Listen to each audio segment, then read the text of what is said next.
Praise the Lord. യിരെമ്യാ പ്രവാചകന്റെ പുസ്തകം 18-ാം അധ്യായത്തിൽ യിരെമ്യാവിനോട് യഹോവയുടെ അരുളപ്പാടുണ്ടാകുന്നു, നീ കുശവന്റെ വീട്ടിലേക്ക് ചെല്ലണം. കുശവന്റെ വീട്ടിലേക്ക് ചെല്ലുമ്പോൾ അവിടെ വെച്ച് ഞാൻ എൻ്റെ വചനങ്ങളെ നിന്നോട് അറിയിക്കും.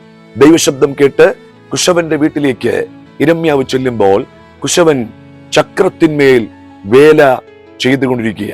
പെട്ടെന്ന് യിരെമ്യാവ് ആ വേല ശ്രദ്ധിച്ചുകൊണ്ടിരിക്കുമ്പോൾ കുശവൻ ഇപ്പോൾ ഉണ്ടാക്കിയ പാത്രം തന്റെ കയ്യിൽ നിന്ന് ചീത്തയായിപ്പോയി.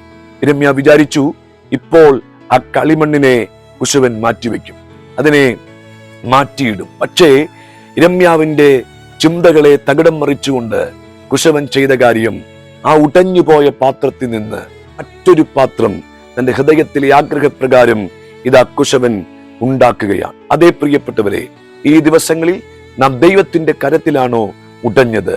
ദൈവത്തിന്റെ കരത്തിലാണോ തകർന്നത്?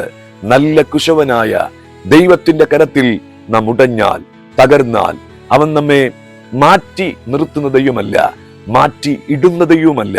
തീർച്ചയായും ദൈവത്തിന്റെ കരത്തിലാണ് നാം തകർന്നതെങ്കിൽ മറ്റൊരു പാത്രമാക്കി നമ്മെ രൂപാന്തരപ്പെടുത്താൻ, മറ്റൊരു പാത്രമാക്കി നമ്മെ പണിയാൻ ദൈവത്തിന് കഴിയും.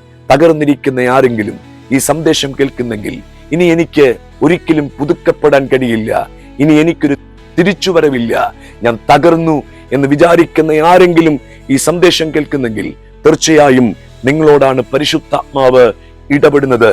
ദൈവത്തിന്റെ കരത്തിൽ നാം തകർന്നാൽ അവന് ബോധിച്ചതുപോലെ അവന്റെ ഹൃദയപ്രകാരം മറ്റൊരു പാത്രമാക്കി നമ്മെ രൂപാന്തരപ്പെടുത്തുവാൻ കഴിയും. ഈ വചനങ്ങളാൽ കർത്താവ് നമ്മെ സഹായിക്കുമാറാകട്ടെ. ആമേൻ.